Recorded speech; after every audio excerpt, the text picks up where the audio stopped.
So hi guys, how's it going? I hope you're doing very well out there. I hope the sun is shining and the birds are singing for you. This is interesting stuff. The extra special homeschool supplement where I try to highlight topics that other people have maybe not thought about. Maybe they just let them pass by. But I think they're important. So let's dive in. Today we're going to look at social networking. Now, you've all used a computer, you've probably all used a tablet, you've probably all used a smartphone, and you know that these are great devices for getting in contact with people or keeping in touch with people. And so, really, you don't need to be social to have a network. Now, all you really need is to be tech savvy. Think about this. If there was someone you went to school with, but with whom you lost touch in the past, it's now possible, ridiculously easy in fact, to get in contact with them thanks to the phenomenon of social networking. With the internet now connecting everyone to potentially everyone, no person is more than a couple of clicks away.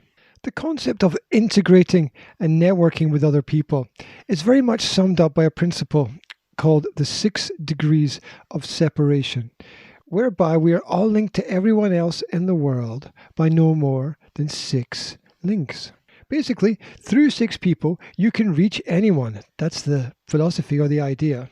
If you want to understand this, get a piece of paper and draw a stick figure in the middle of the paper to represent you. And then around yourself, draw 6 people. And then around each of those 6 people, draw 6 more people. And then you begin to understand how the principle of networking works.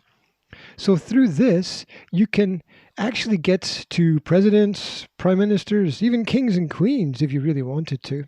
It's a principle that everything is actually much closer than you actually think it is.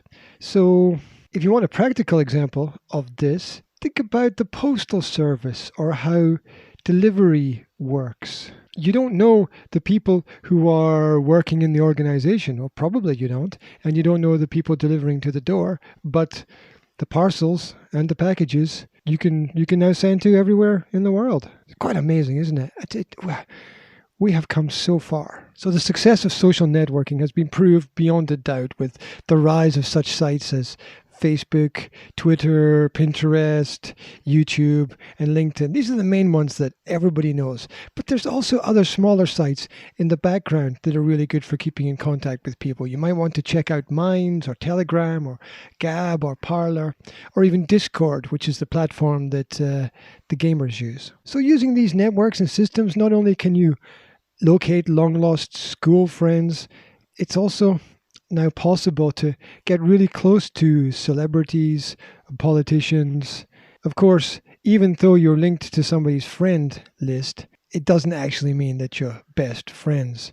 In fact, these people online are influencers, and you, as a consumer, are the influenced. Back in the day, www.classmates.com was considered to be the first social networking site. It was launched in 1995 and is still going strong today. Of course, it's been overtaken by all the other networking sites and swamped by the big ones. When using these sites, I would advise you to be careful about who you follow and watch out for product placement. That's where marketers very carefully place products with certain individuals in the hope that you will be interested in them, like them, and buy them too. Right now, Twitter is one of the most popular social media platforms for giving opinions and comments on anything. And on this platform, like many others, you can also post pictures, videos, helpful articles, even advice. And what's interesting to me is I find that it's also a bit of a numbers game to see who can get the most followers, the most likes, or the most subscribers. And of course, not all the information on the internet is actually correct. So don't forget to double or triple check the facts and try to use different sources as well. It's also now, in the modern world, very well known that governments can use social media data to track citizens. Now, this could be positive or negative, But on a personal level, maybe you want to be careful about the type of information that you're posting online. Maybe there are a few things that you want to keep to yourself, just because. And here's something to think about. Over 500 billion minutes are spent by users on Facebook every month. That's a lot. Wow. And that's an average of 46 minutes a day per active user. And these are old statistics. I imagine it's probably gone up since this was published. So let's add some other data in right now. Overall, the internet has 4.54 billion users. That's a lot. There are 3,725 billion active social media users right now. Maybe even you right now. You're probably scrolling through your phone as you're listening to this, right? Because people are scrolling through their phones everywhere, whether they're sitting on a couch, on a bus, whenever somebody's got 2 seconds to spare. They're always checking for updates, looking at what's happening. It can get a bit annoying sometimes, actually. But enough about what I think. Moving on. The average daily time spent on social media is 142 minutes per person. Wow. 91% of retail brands use 2 or more social media channels to promote everything that they wish to sell. 81% of small and medium businesses use some kind of social platform, and so they should. And of course, the networks and the platforms are growing. And it works out that there are about 10 brand new social media users every second. So what do you think about social media?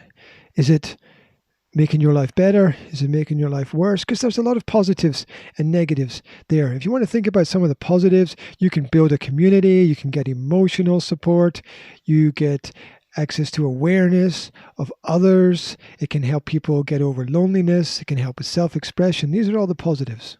But on the other side, it can make people feel anxiety.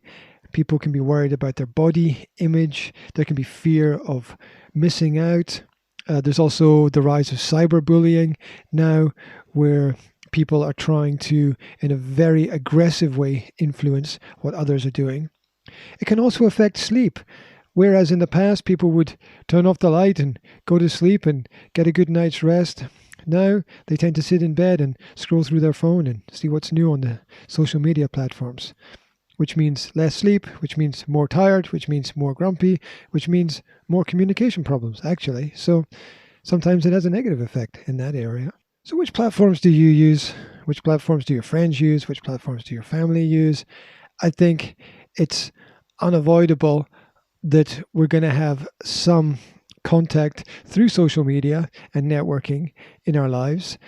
It's also a great way for, on one side, people to find jobs and work. On the other side, companies to find the right people for the right kinds of jobs and work as well. So I think if we're trying to do positive things with it, the possibilities are in fact infinite. And if I can tell you a little secret, I actually love using Facebook. I love sharing information, and I love catching up with what it is that other people are doing. And something that I did a few years ago that I would recommend to other people to do is not try to follow too many people online. Have a small group of people that you interact with so that you can have quality interactions. Because if you've got 1,000 followers, or if you're following 1,000 people, you can't really interact with them on an individual level. It's really complicated. So keep it small and keep it friendly and keep it real, of course. Thanks so much for tuning in today. I hope you enjoyed this little chat about social networking. As always, I will post a few comments under the video to check your understanding and to help you remember the information. Wherever you are, whatever you're doing, I wish you an absolutely fantastic day. As always, you can let me know what other topics you'd like me to cover, and I will try to include them. So that's it for now. Have a good one.